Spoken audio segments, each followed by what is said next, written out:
Just a moment.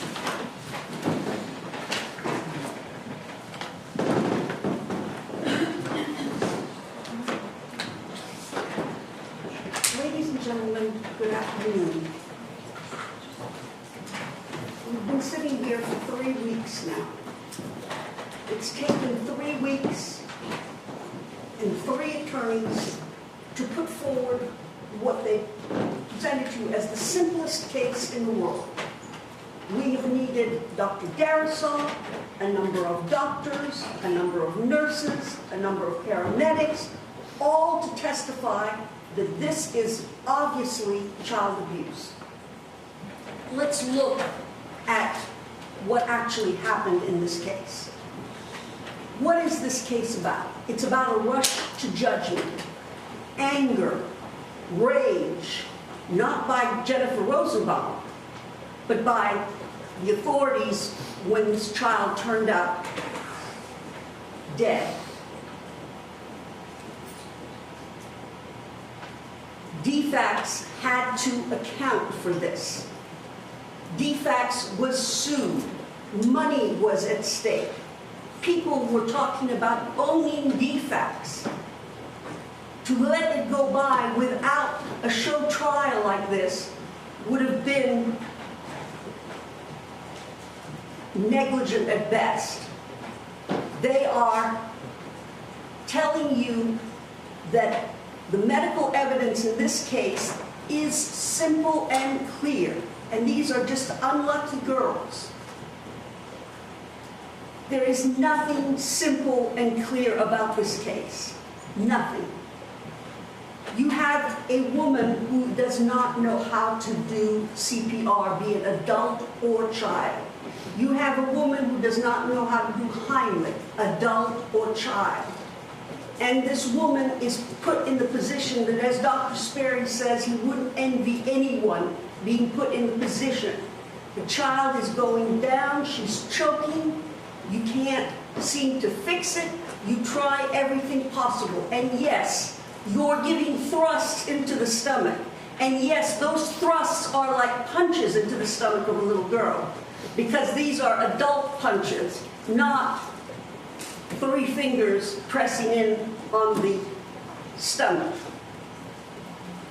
So yes, it was a Heimlich maneuver gone bad. Now we've heard a lot about the fact that these injuries had to have come from abuse.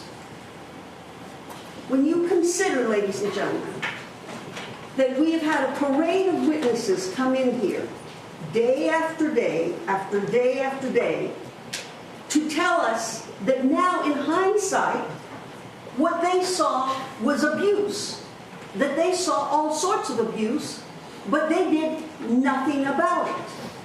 Did not call authorities, did not call DFACS, did nothing about it. And now, with the privilege of hindsight and the privilege of necessity, they look back and say, that was abuse, that was abuse, that was abuse. Yet these folks want you to believe that Joseph Rosenbaum, he, with his educational level, his occupational level, he is supposed to know what the doctors didn't know. He is supposed to know what the nurses didn't know. He is supposed to know what the orthopedics didn't know.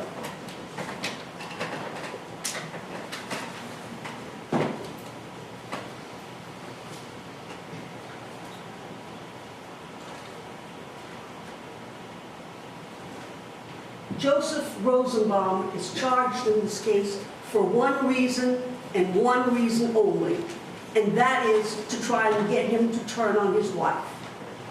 To say he knew she was abusing the children, and let me get a better deal for this case, and let me go about my business.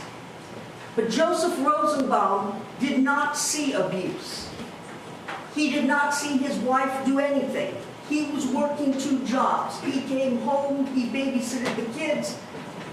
If there were bruises, they were the type of bruises that we have heard about and that started this entire case.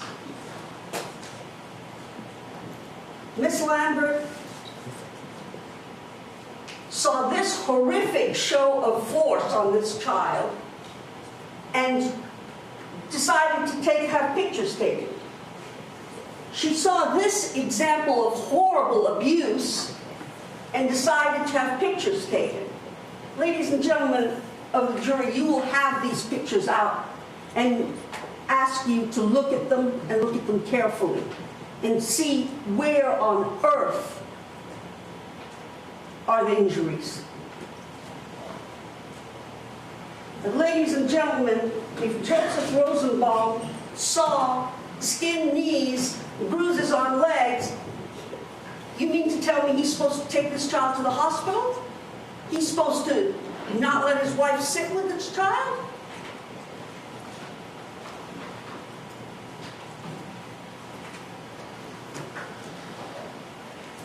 There is not a single date listed, not November 15th, not November 17th, not October 10 to October 20th, not a single date when they can prove that Joseph Rosenbaum was anywhere near the children. First of all. Second of all, they can't prove that he did anything, that he watched anything, that he saw anything. And why is that? Because their witnesses are not worthy of credibility. Ladies and gentlemen, you will hear a lot, I imagine, about what Millie said. And what the state didn't want you to know is that Millie can't tell the difference between a lie and the truth. She can't tell the difference. She tells what she hears. Now, ask yourselves, how honest is the state being when they don't bring the last therapist to the stand? We have to. We have no burden. We can sit there like potted plants and do nothing. The law requires the state to prove beyond a reasonable doubt. They didn't bring you the therapist who said, yes, she couldn't tell we couldn't tell fact from fiction. Yes, Miss Amanda Harrell was very concerned about that because her memories were not accurate, were not true. And we're going to put that person on the stand and say to you folks, this is who you should believe. Does it mean she's a bad little girl? No. She's still cute, she's still adorable, she's still nice. She just does not have personal knowledge of what she speaks. She is repeating what she hears great-grandma say. She is repeating what mom says. And how do you know that? Because of the whole starvation argument. Now, you will see on the charges as you get the indictment, there is no charge for starving any of these children. There is no charge for not feeding them adequately. So why did we bring it up? We bring it up because it shows exactly what the state did in this case. Detective Thompson is the first person to float the idea this child is thin. The next place we see it is with Millie, whose mother calls Mrs. Brown to come and talk to Millie. And as they're standing there, Millie says, they don't feed us anything. Now, where do you think that came from? That came from Detective Thompson talking to Peggy Banks, talking to Tessa Clendenny. That's where it came from, and that's where it was repeated over and over. And as the hatred for the Rosenbaums grew over the 4 years, more and more such stories were being told, to the point where defects had to say, and imagine, defects having to say, therapist, please tell mom not to talk to Millie about the Rosenbaums. There's just too much talking about the Rosenbaums. And yet these folks want you to believe that Millie just came out, testified to you about her own personal knowledge.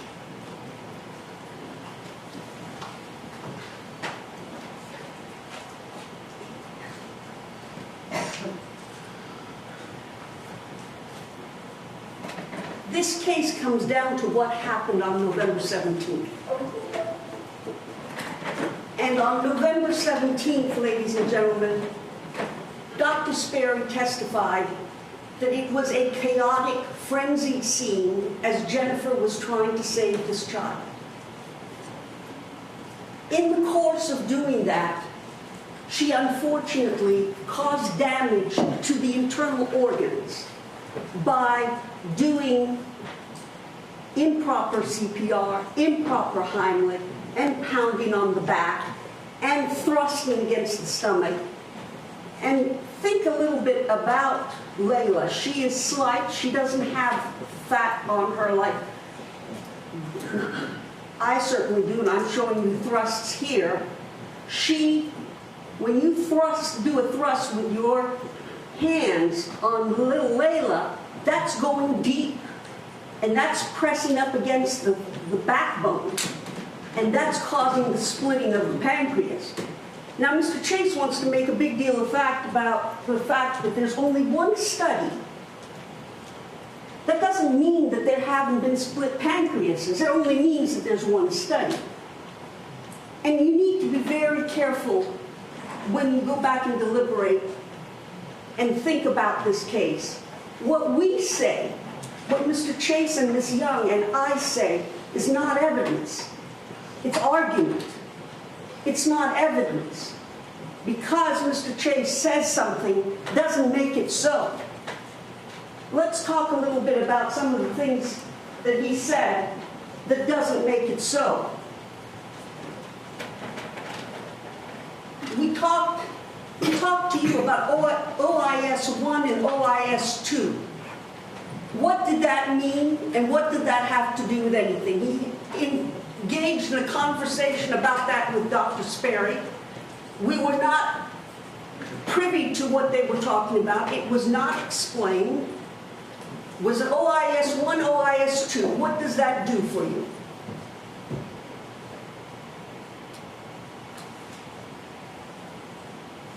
Misstatements.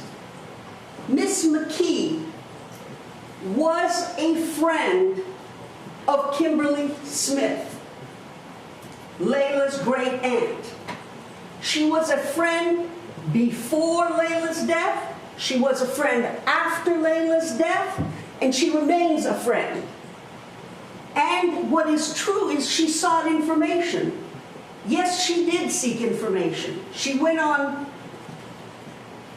the Justice for Layla website and sought out information, took that information and went to the police 30 days after the occurrence.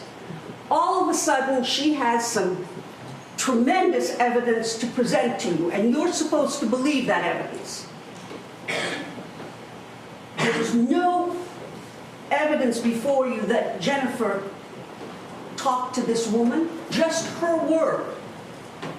There's absolutely no evidence. There's just this woman's word who comes out of the shadows 30 days after the fact, volunteers information she got out of Justice for Layla, and that she got in order to help her friend prosecute Jennifer and Joseph. Ladies and gentlemen, someone has to pay, and that's what this is about. Someone has to pay. But in real life, sometimes there are accidents. Sometimes you can't place fault at the feet of a person or persons. And that's the case here. There was an accident.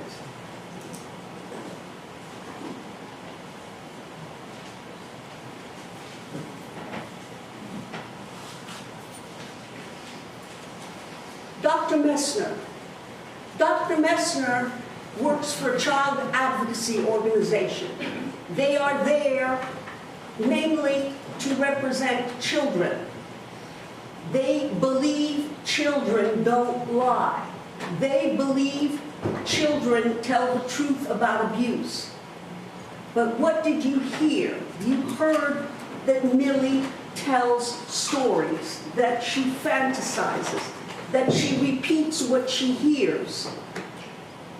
Dr. Messner says there are belt marks. He's the only one who says there are belt marks.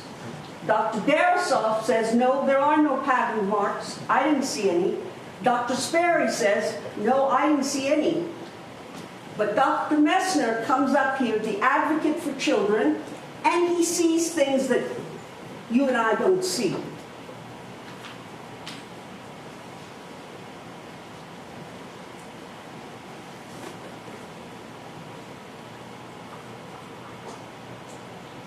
Dr. Darasoff testified that reasonable minds can differ, that the conclusions she came to are not necessarily the conclusions that some other doctor would come to. And that is, in fact, the case. Dr. Sperry admires Dr. Darasoff, hired Dr. Darasoff, thinks she's a great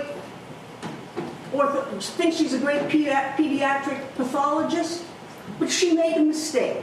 Her conclusions were not the right conclusions. Dr. Sperry has amply more experience than she does. And not only that, ladies and gentlemen, Dr. Sperry was not contradicted by a single soul. You did not hear anybody come from the state, take the stand after Ms. Wells finished testifying today and said, let me tell you how Dr. Sperry is wrong, how Dr. Sperry is talking nonsense. If there was such a person, they would have produced them. If there was a doctor that could have gotten up there and said, what Dr. Sperry said is not true. What Dr. Sperry thinks is complete malarkey.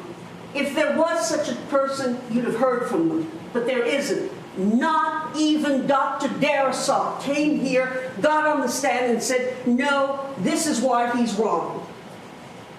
Not even Dr. Darasoff.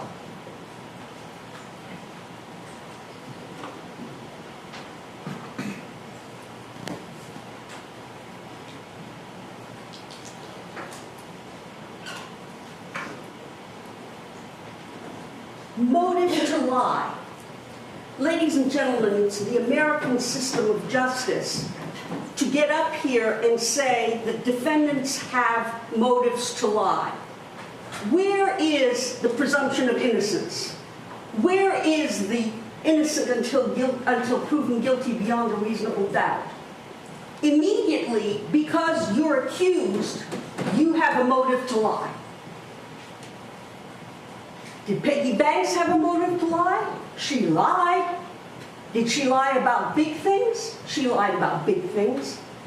She lied about Jennifer when she said that Jennifer was lying and did not say, was not told by her that Miss Lambert, they didn't want the children with Miss Lambert because she was black. That was disproven entirely, and again, nobody got up there on the stand and said otherwise. Miss Banks got up on the stand, raised her right hand, and lied to you. Now, if she will lie about whether or not she's a racist, if she will lie about whether or not she reported something to police, if she will lie about mashed potatoes, then how can you rely on her for any testimony, especially about when she got the children? Again, you heard Ms. Wells get up there and say the dates that Peggy Banks took the children in November and in October. Ms. Banks said she didn't take the children at all. But nobody got up here and said Summer Wells is wrong.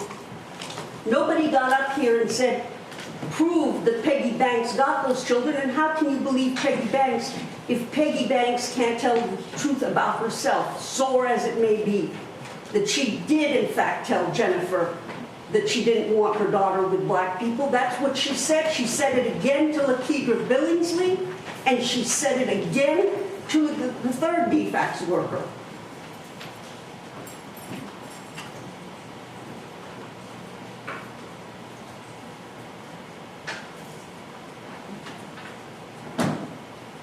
Malice murder.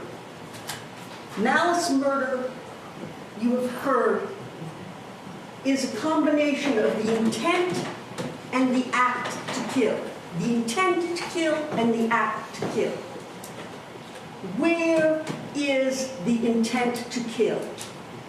Where is the intent to do anything other than try and save this child? Where is Jennifer's intent to kill? They haven't shown it to you. They won't be able to show it to you because there is no such intent. And the judge will tell you that in order to find a crime occurred, you must find both intent and the act. You can't just find the act without the intent. There has to be what we call in the law mens rea, the mind's thought.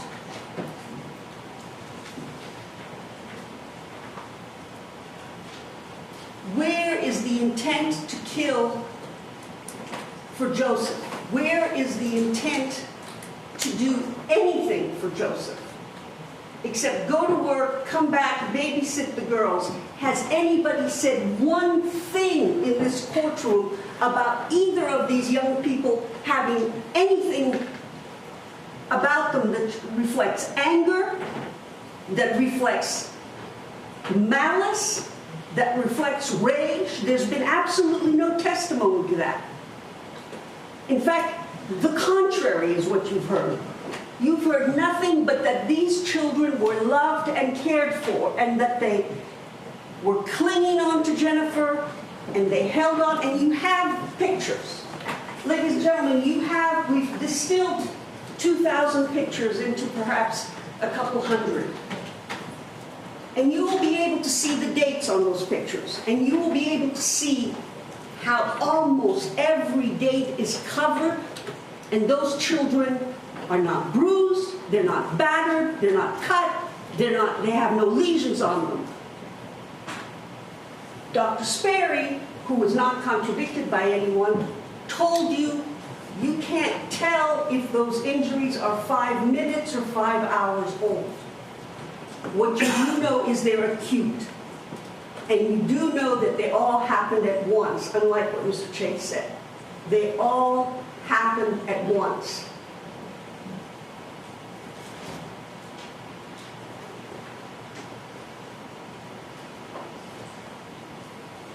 This was Jennifer's birthday. Where is the rage to come from? This was the end of finals. She's going to the Board of Commissioners meeting. Nobody has shown or proven that any of that is untrue. Where is the proof of anger, of rage, of anything bearing any resemblance to that? There is none.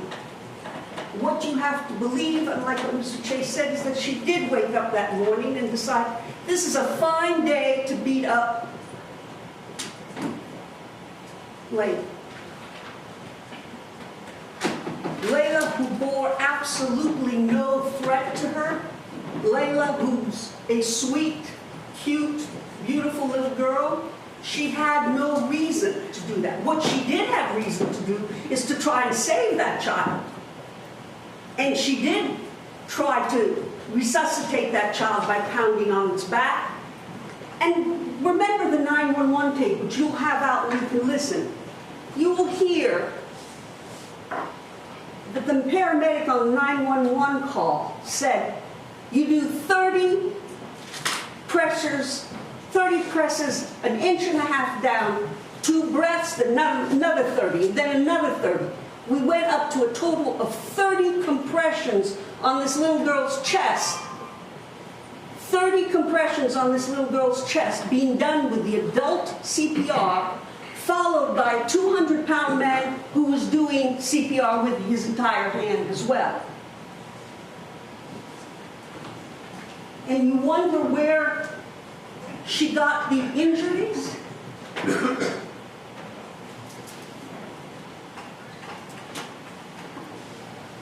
Eric Moreno testified, and he was attacked over and over again, and he kept saying the one thing that he was taught by the military is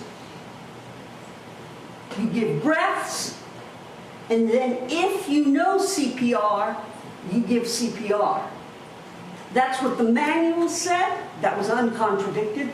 That's what his bosses told him. That was uncontradicted. And that's what he and Jennifer learned in the National Guard.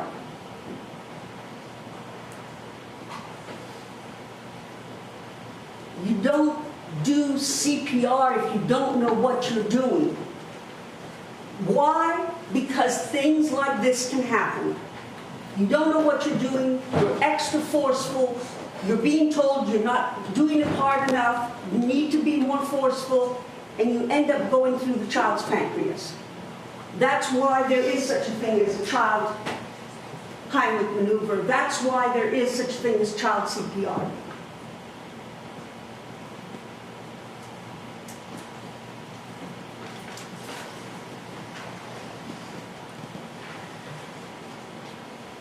You have heard about felony murder. Felony murder is the killing of someone during the commission of the felony. And ladies and gentlemen, you will see on the indictment that you take out that there are groupings of charges for the head, cruelty and aggravated assault for the chest and buttocks and groin area. There are groupings of that. These are all counts in the alternative. You do not have to find Jennifer guilty of anything just because there are 49 counts on there. That too is calculated. That is calculated to impress upon you that, you know what, even if we can't prove the case as prosecutors, we can charge 49 times and we'll fool the jury.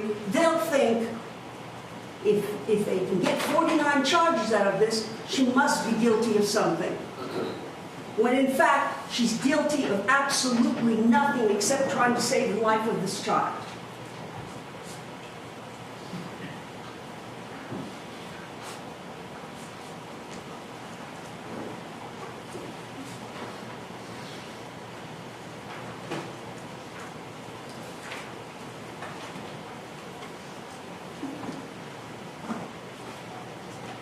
The state wants you to believe not only that Millie tells the truth, but that Millie is what the paramedics are not. They are not people who can foresee the future. The paramedics did not know when the child died. Whether the child died in the house, on the gurney, on the way back, in the hospital. Nobody could tell you that, except for Millie. Millie, the state wants you to believe, has the knowledge. Even though she told people she was upstairs when it all went down, she came down and saw her mother counting and pressing on the chest. But yet, she knows when her sister died, it was in the house. And, oh yes, by the way, she also knows that the organs were transected. It's amazing. She has X-ray vision. When you imbue a child with that kind of ability and say to a jury, you need to believe this child because she knew there was a transection, because she knew the child was dead, that's ridiculous. It's totally ridiculous. What happened is she heard her mother and her great-grandmother say that the organs were transected and that she must have died before she got to the hospital. There was nothing they could do for her at the hospital. She heard that. And she repeated it, as she's wont to do. She's 4 years old.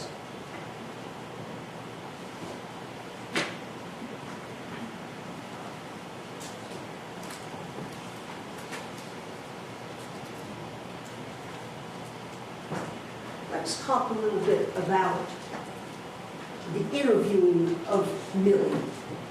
because some of the statements come from the interviews. We have the first interview where she allegedly tells the interviewer, "Jennifer's good to me." We go to the second interview, which happens right after the alleged death of her sister. And she says, "No, they did nothing."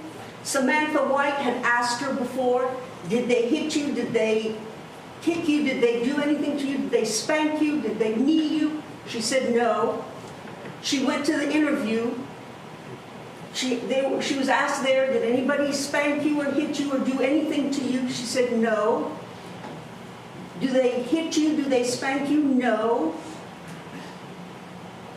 And then we have the interview, the forensic interview that occurs in the dining room of Miss Lambert, the circus that occurs in that house. Children are running around, Miss Lambert's in the room, the police, contrary to what they testified to, did bring in another child for moral support. That other child is then coaching Millie to say, "Oh, don't forget about this, and tell them about that." The coaching is done right in front of you. Right in front of you. It's not just mama and great-grandma. You've got foster family, children, foster mothers talking in the interview. And what does Millie say in the interview? She tells us something that we should take to heart. "Did you watch the news? Haven't you heard?" It's not coming from her personal knowledge. It's coming from the newspapers. It's coming from what she heard. And the detectives are peppering her with questions. It's not asking her one question at a time, letting her answer. It's suggesting answers. "Did you hear Layla cry? Was it a little or a short time?" Now, what kind of a question is that? Was it a little or a short time? How is that not suggestive? Now, the state brought in a number of people to tell you basically, children don't lie, children can't be coached, children don't learn from what they hear, children cannot be coached. So certainly Millie was not coached. Well, Millie was very smart, and as Dr. Powell told you, if children couldn't be coached, we wouldn't have a kindergarten and a pre-kindergarten program, because that's what we do. We teach them things in the kindergarten program and in the pre-K kindergarten. Just like her grandmother, her great-grandmother, and her mother, and the Lamberts and the Browns taught her. She got it from them, either intentional teaching or she picked it up from their conversation. But it did not come from Millie. And to sit here and say, Millie said that she was spanked by Jennifer and Joseph watched it, nowhere did she mention that before she gets up on the stand here. It isn't said anywhere else. Anywhere where she's not coached, there is absolutely no statement like that. This is the first time she says that.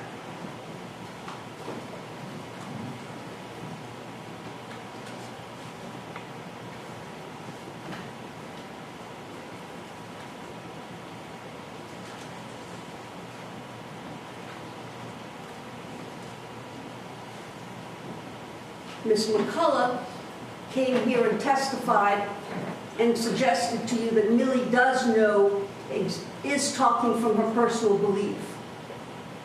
But what does she tell you? She tells you that Peggy Banks is there for almost every session. And we know Peggy Banks coaches. We know Peggy Banks talks inappropriately about adult themes to children. We know that because we've heard that through the testimony.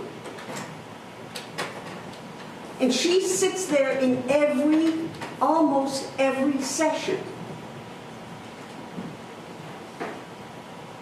And we know that in between the time of the funeral and the time that she goes to Miss Lambert, she also sees her mother. Because how do we know that? Because Miss Brown testified to that. She went to their house on 2 occasions because the mother called and said, Millie wants to see you. And conveniently enough, Millie had things to say when she came. And listen to what Millie says and the vocabulary she uses. Ms. Wazorek said, she said, I don't know, there are bad people out there and there are good people out there and I don't know the difference. Does that sound like a 4-year-old? And I submit to you, ladies and gentlemen, it does not. These are things she has repeated, things she has heard.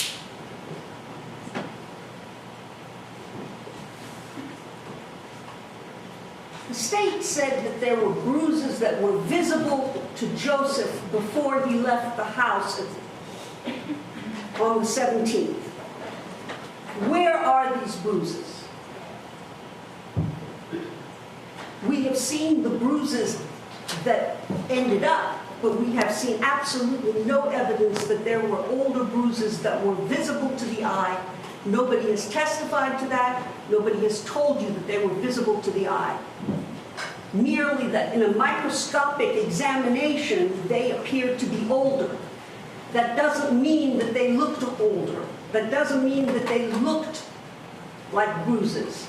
To suggest that Joseph should know what the experts don't know, what the family doesn't know, is a bit rich.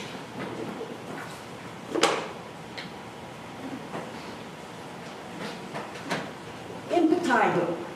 Ladies and gentlemen, look at the ear. You can see the crustiness for yourselves. You can see the hair embedded in the crust. You can see where the child picked at it. To say that's a burn, it's, as you will see it's got 3 separate little welts that are bacterial infection that she also has in her nose area. But they're going to blame Jennifer Rosenbaum for that, too. And say that somehow or another, she slapped the child on the ear, and slapping on the ear gets you a bruise on the lobe. Children scratch themselves. Children get hurt. These were rough and tumble kids by anybody that you've heard's description. These were rough and tumble children. They got hurt, they hurt each other, they pulled hair. You want to know why there's no hair in a certain area? When you take long hair and you pull it up, there's going to be bald spots. And to the extent that those are not a lack of hair, who was pulling hair? The girls were pulling each other's hair. We're going to blame that on Jennifer Rosenbaum too? We're going to say that she's sitting there pulling their hair?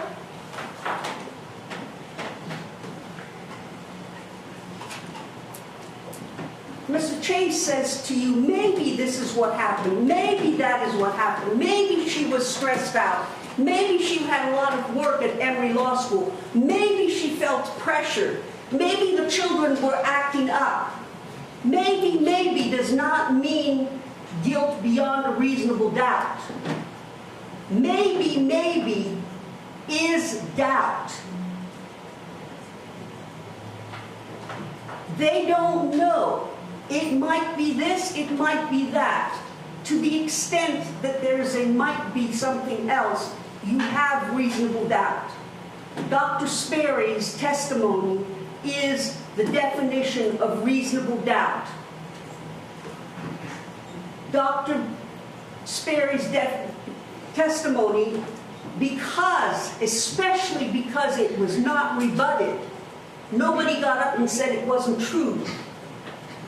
His testimony is there was an alternative way this could have happened, and it could have gone down in the form of bad CPR, bad Heimlich maneuver, and unfortunately, the child suffered and the child died as a result bad Heimlich, bad CPR, pounding on the back of the chest, 90 compressions, 200-pound man following that.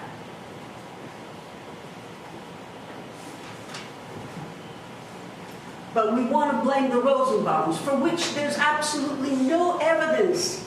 You've heard nothing about them to suggest anything other than that they are the people that this facade is all about. It's not a facade, it's who they are. Just because they don't know people that are good and kind doesn't mean that Jennifer and Joseph Rosenbaum are guilty of a thing.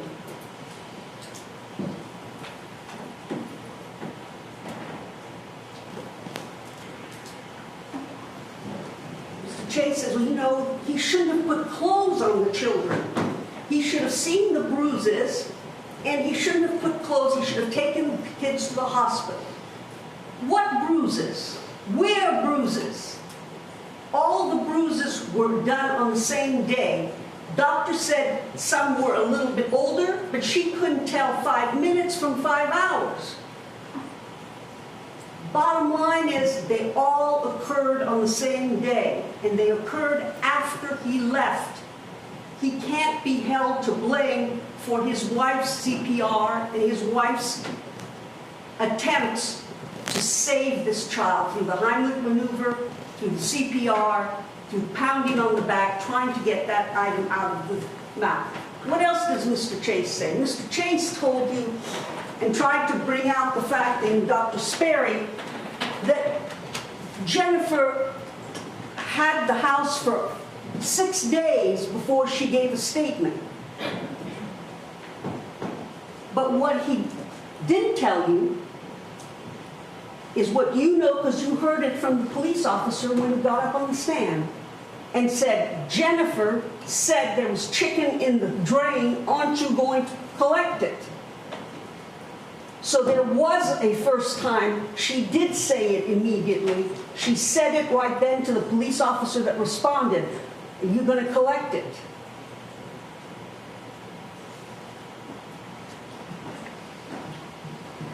And what did they do? No, they didn't collect it.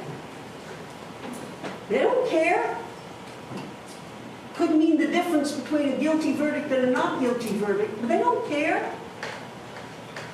Dr. Sperry told you they could freeze it, they could analyze it, determine if it came out of, if there were gastric juices in it. Do they do that? No. Why? Because they don't care.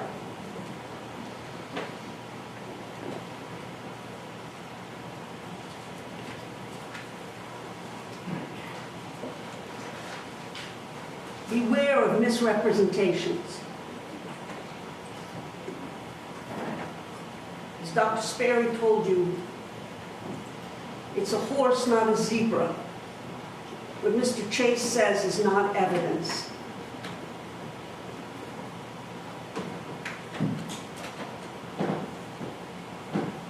Let's talk about Dr. Duxbury.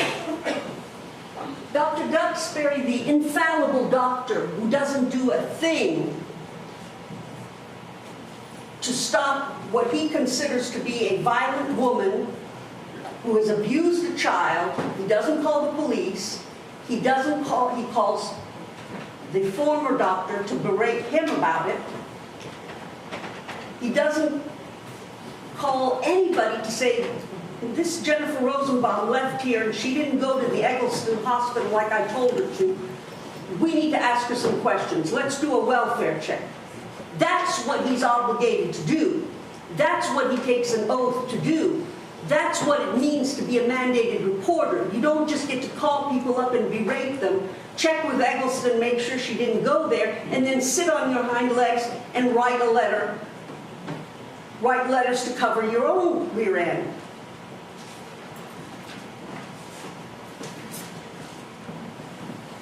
And while we're at it, how reliable is Dr. Duxbury? They want you to believe the dates he gave. And what do they say? They say, oh, you know, that's what Jennifer said. Jennifer also said that she was a foster mother. And in there, he or his nurse wrote adopted. That's not correct. History of abuse. That's not correct. So why should we take his dates as gospel truth? Arrogance, that's why. Arrogance and infallibility. If it's a doctor, you can believe them. If it's a doctor, they can do no wrong. Throw her into the maws of the law because a doctor said so. But that doctor didn't have the wherewithal to pick up the phone, call the Henry County Police, and say, do a welfare check on this child that didn't get her leg fixed. And then what do we find out? We find out that this doctor doesn't cover Medicaid, didn't cover the cast, didn't cover the shoe. What else is left?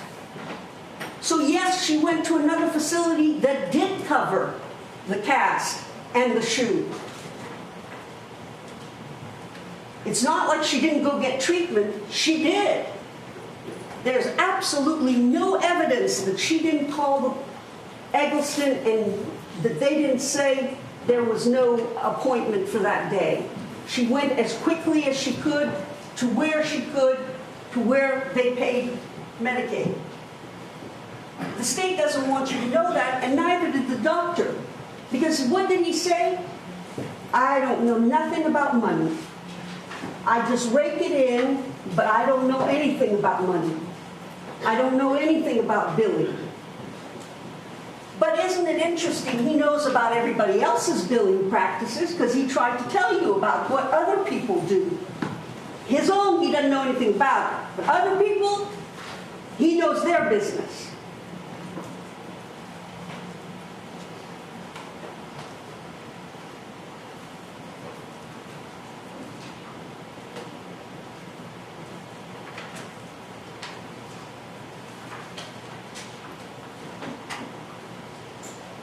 Ladies and gentlemen, you have out with you pictures of the bed. It's a cute bed. It's a nice arrangement, but it is what we in the law like to call an attractive nuisance, which means it's very attractive to kids to do on it what they shouldn't do on it. Just like swimming pools are very attractive nuisances, they attract kids to do what they shouldn't do, which is jump in the water. And these beds attract kids to jump on them and to try and touch the ceiling. Sometimes your hand touches it, sometimes your head touches it. And how many children have you seen fall down, hurt themselves, get right back up, go right back on the bed, and jump some more?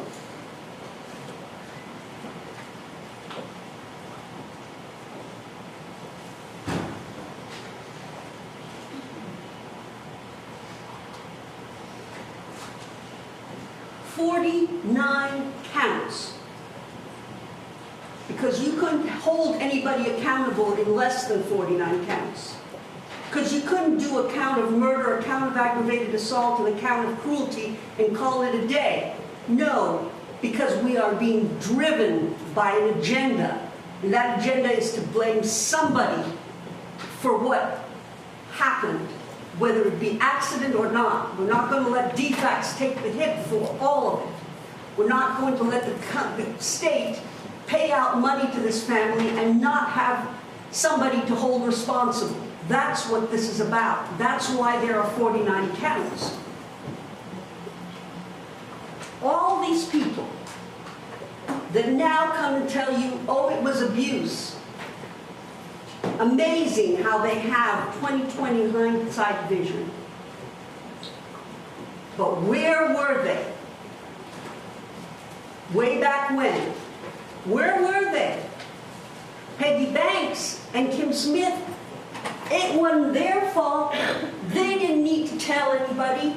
They just relied on Jennifer, because that's what you would do as a parent whose child was in foster care, is you would rely on the very person who you think is abusing the child. And you throw your hands up and say, I didn't know, I didn't know. We call DFACS? No. Did we call the police? No. Did we go and talk to the caseworker? No. Did we, as the mother of Jennifer, did we, as the mother of Layla and Millie, did we say take the children out of the Rosenbaum home? No, we didn't. Miss Tessa Clendenny tells you she did, but we heard from the DFACS workers, she never said take the children out of the Rosenbaum home. And ladies and gentlemen, we talk a lot about, and we have brought up a lot about lying and misstatements. And why is it important? If you lie about the small things, you're going to lie about the big things. And here, ladies and gentlemen, they're lying about Jennifer Rosenbaum. They certainly are lying about Joseph Rosenbaum. He wasn't anywhere in the vicinity. Yet you can go back and see where they have lied and lied to you. Miss Lambert. Miss Lambert comes up with this notion, and it's interesting given that we're being filmed through all of this. We're being videotaped, whatever the modern term is for that.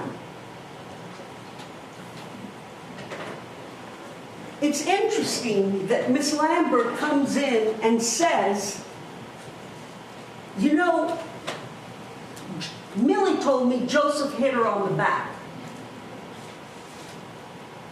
Now, you heard Detective Thompson and Detective Mellon say, be sure and tell us if she says anything. She never told a soul. Because you know what? Because they didn't ask her. That's what she would have you believe. How about evading responsibility like that? They didn't ask her. She was very willing to talk about other things, but the secrets that Millie told her, she wasn't going to tell anybody.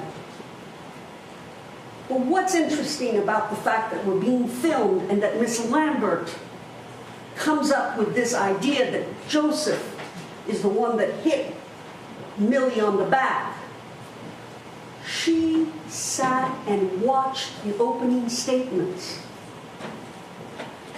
She's not supposed to do that. She was told not to do that. We sequester witnesses. They're not supposed to view what happens on TV. Judge, Your Honor, at this point, she's arguing to evidence that's not, stuff that's not in evidence. There was never any testimony that Ms. Lambert watched an opening statement or anything of that nature. Counsel.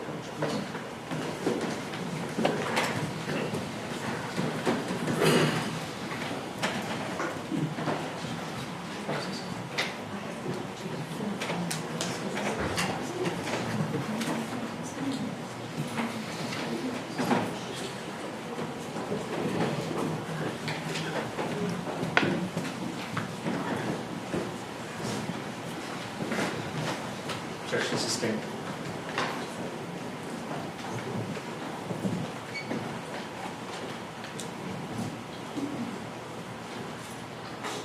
Let's talk a little bit about Miss Hall, the nurse.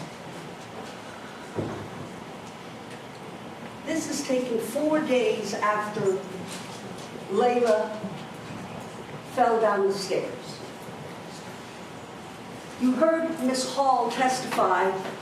She was covered in a bruise.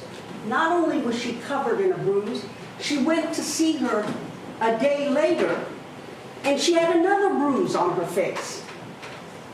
Yet, 4 days later, absolutely pristine. Absolutely pristine. Everybody wants to be a hero. This is a small town. Everybody wants to be the one to bring people down. Where is the evidence that 3 days before this girl was hurt for the second time?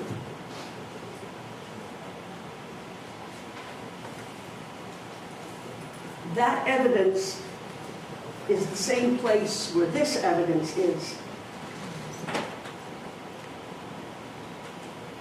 Non-existent.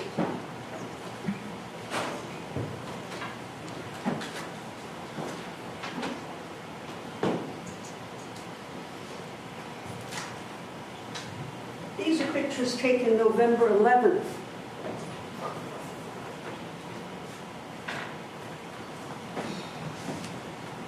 If the state would have you believe that a week or two before that, she broke her arm. Take a look at that.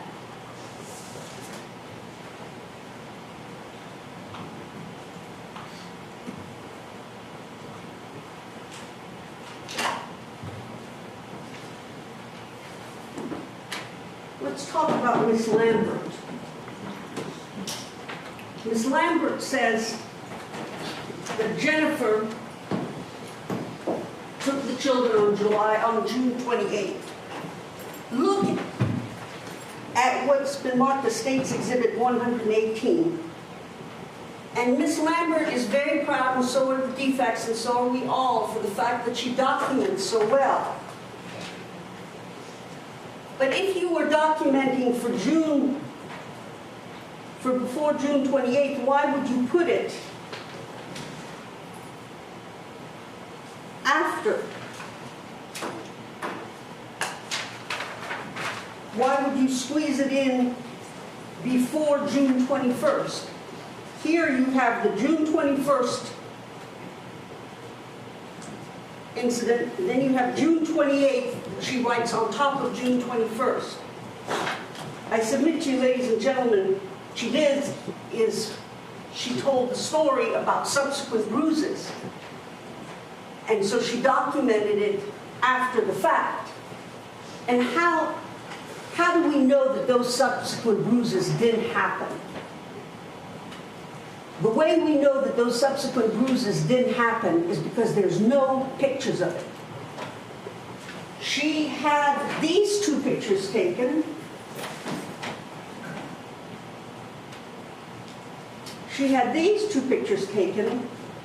And then after that, there was subsequent bruising, she testified, on June 28th. Where is it? If you would go all the way to defects to have pictures taken, you would do it again if it continued. And she's so very punctilious, she's so very detail-oriented, she's not going to miss an opportunity to document any bruises that she saw. She would have taken pictures. She didn't, because they didn't happen.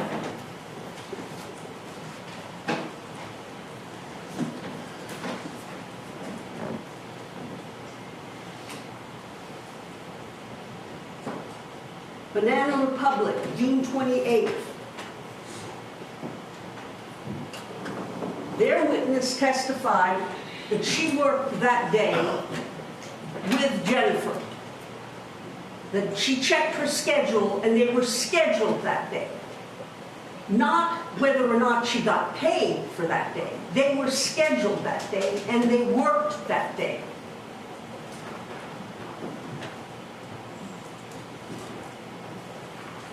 The truth, ladies and gentlemen, is in the details. And that's why I said to you in opening argument, question everything. Just like Dr. Sperry told you, you have to see the horses and not just the zebras. Question everything.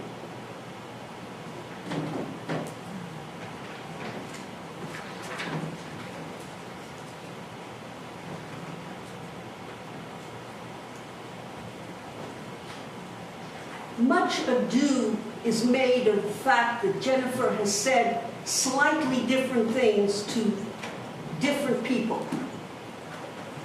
You've got to understand what's going on. You've got to understand that this is a young woman who has just lost a child. She is scurrying in her brain to try and figure out when this happened. She knows of one instance. Millie tells her of another instance. Does she always repeat what Millie says? No. Sometimes she just repeats what she knows, which is that she fell in gymnastics.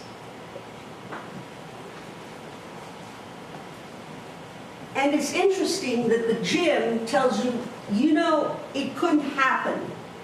She couldn't have run out onto the grounds of the gym and played on the slide or on the bars. She couldn't have done that. Yet and still, she was able to take a class without signing a waiver, which they said you have to do, you have to sign a waiver in order to take the class. But Jennifer, being Jennifer, mommy and me class without signing the waiver. And then she doesn't say it happened in class. She says she fell from a bar.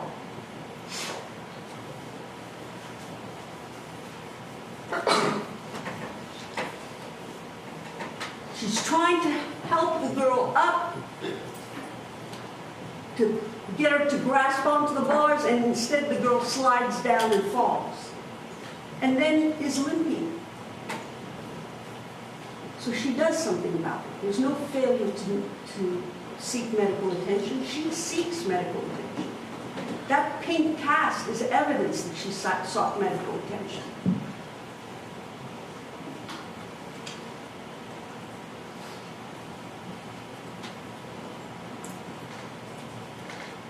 The state paraded 3 or 4 witnesses in here, especially Ms. Espinoza, to suggest to you that Jennifer and Joseph were not sad enough at the hospital. But then, when we brought the defects workers in, they said, yes, they were crying. Yes, they were distraught. They were both distraught. They were both crying. So what did Ms. Espinoza see? Ms. Espinoza was upset that a child had these injuries. So whatever she saw, it was not enough. But the evidence is that they were sad, they were upset. That Jennifer was crying, that Miss Samantha White could hear Jennifer on the phone from the street. She was crying so hard. And ladies and gentlemen, people don't have to prove their sadness for other people. Everybody grieves differently. And everybody admitted that everybody grieves differently.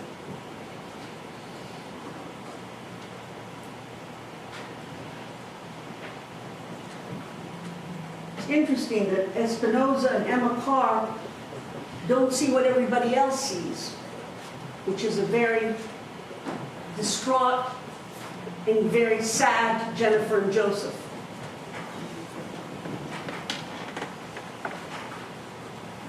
Millie said, seeing someone cry makes me cry, and that's why I cry. Who was she with? Jennifer. Who was crying? Jennifer. And make no mistake, ladies and gentlemen, Jennifer will go to her grave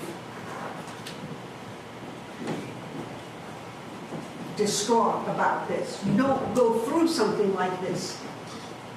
She will blame herself for it, whether she's legally responsible or not. Ladies and gentlemen, you're going to hear the judge tell you that the state must disprove accident. They must disprove that an accident occurred. Dr. Sperry testified that it was an accident or something undetermined. And no one came to rebut him. Not Dr. Darasaw, not Dr. Gowett, not anybody. Not Dr. Messner, none of the nurses, none of the paramedics. Nobody came in here to say that Dr. Sperry was wrong.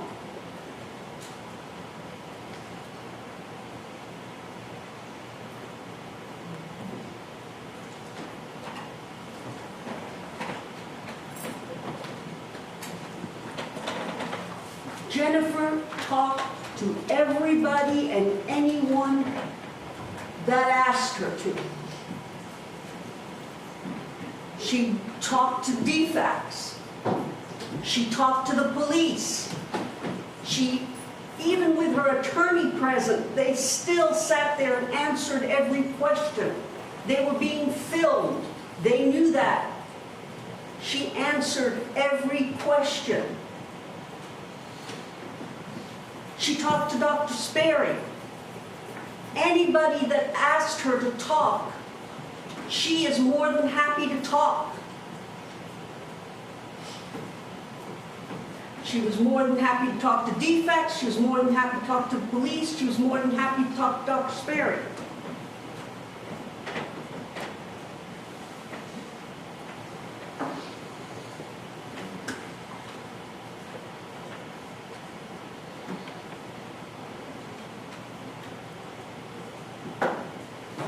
Beam or bars? She supposedly said beam to one person or bars to another. Ladies and gentlemen, that is assuming that the folks that are reporting this are in fact accurate as well. Could somebody have heard beam instead of bar? Surely. Does it have to mean that she said beam or bar? No. It could mean that they misinterpreted beam for bar, bar for beam.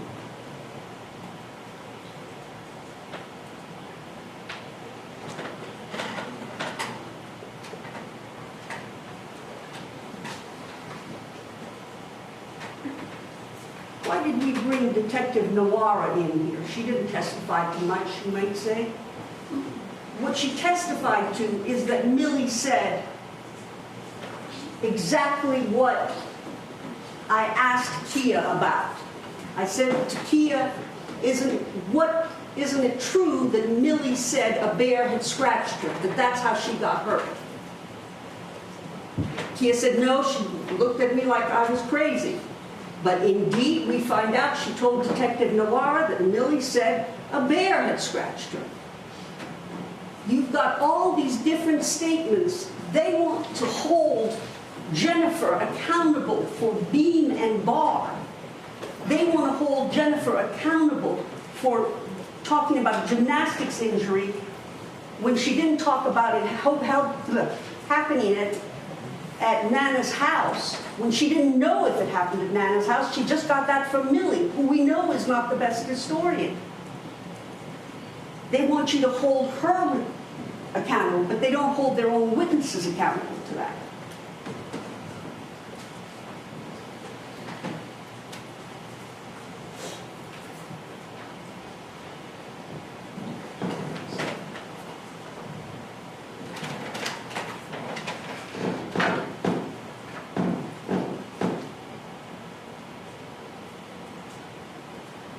And Detective Thompson asked him directly, did you not ask Kia to come in for moral support? And I used the word moral support. What does he say? No, I didn't. What did you hear on the tape? Can you come in for moral support?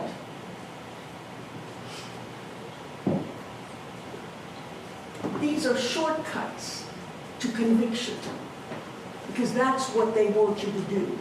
They want you to convict regardless of the evidence, regardless of the fact that people have lied, that people have misstated. In a few minutes, I'm going to be handing over Jennifer and Joseph's lives to you. I've had them for 4 years.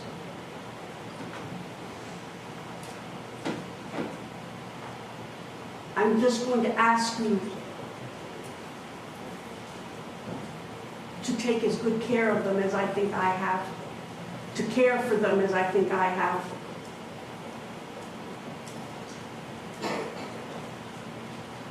And don't sell them down the river to the first merchant that comes along.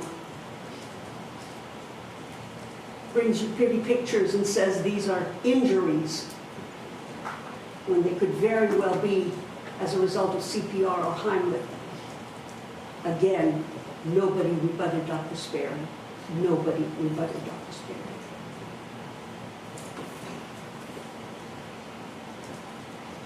They're in your hands. Thank you. All right, thank you, Ms. Mull. Should we take a short break? I think we need to take a short break. Let's take a 10-minute back.